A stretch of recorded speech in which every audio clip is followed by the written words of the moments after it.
Hello students. तो आज हम लोग देखेंगे D and F block element के अंदर alloy formation and interstitial compound formation. तो फर्स्ट हम लोग देखते हैं एलॉय फॉर्मेशन।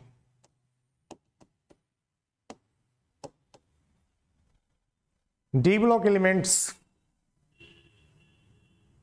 जिनके साइज नियरली इक्वल होता है, इट मीन्स उनका साइज जब 15% से ज्यादा वेरी नहीं करता है,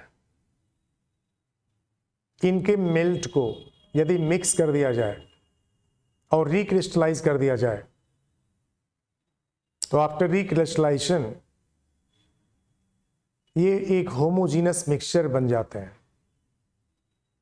और इस होमोजीनस मिक्सचर को ही हम लोग एलॉय बोलते हैं, जिसमें more than one element uniformly और नॉन यूनिफॉर्मली होमोजीनियसली मिक्स रहता है।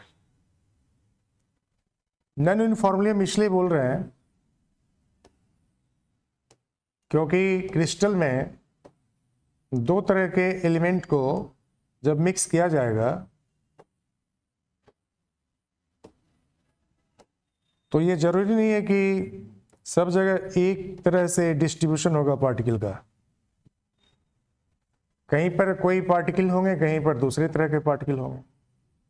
जैसे ये एक तरह का पार्टिकल है, रेंडमली दो या अधिक टाइप के पार्टिकल प्रेजेंट रहते हैं, तो इनका रेशियो जो होता है वो दोनों का इक्वल नहीं होता है। जो डिस्ट्रीब्यूशन होता है दो तरह के पार्टिकल का, वो एक सिस्टमेटिक डिस्ट्रीब्यूशन नहीं होता है, ये रेंडमली एक दूसरे में मिक्स रहते हैं। और इस तरह से जो होमोजीनस मिक्सचर बनता है, आप इसी को क्या बोलते हैं, आप इस तरह के मिक्सचर को, दो एलिमेंट के इस तरह के मिक्सचर को एलॉय बोलते हैं, जो ट्रांजिशन मेटल के द्वारा बनते हैं या समटाइम्स एक ट्रांजिशन मेटल का दूसरा नॉन ट्रांजिशन मेटल के साथ में होमोजीनस मिक्सचर बन सकता है यदि उनके साइज 15% से ज़्यादा वेरी नहीं करते। एलॉय जो होते हैं वो मोर हार्डर होते हैं in comparison to pure metal. Alloy के मेल्टिंग पॉइंट अधिक होते हैं in comparison to pure metal. Alloy की रिएक्टिविटी लेस हो जाते हैं in comparison to pure metal, और इसलिए इसके बहुत से इंडस्ट्रियल एप्लीकेशन होते हैं। जैसे हम स्टील बनाते हैं, स्टील का different varieties of steel produce होते हैं और उसका डिफरेंट प्रैक्टिकल इंपॉर्टेंस है, वो एक तरह का एलॉय होता है। दूसरा जो कंपाउंड है ट्रांजिशन मेटल का, उसको हम लोग इंटरस्टिशियल कंपाउंड बोलते हैं। इंटरस्टिशियल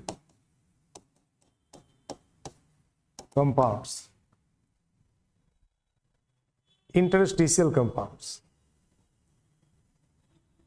जब किसी ट्रांजिशन मेटल के क्रिस्टल में smaller atom like hydrogen, carbon, nitrogen etc इंटरैप्ट हो जाते हैं और इससे बॉन्डेड हो जाते हैं, तो जो कंपाउंड बनता है उसको हम लोग इंटरस्टिशियल कंपाउंड बोलते हैं। Smaller atom like hydrogen, carbon, nitrogen, boron etc entrapped into the interstitial spaces of crystal and form compound called as interstitial compound.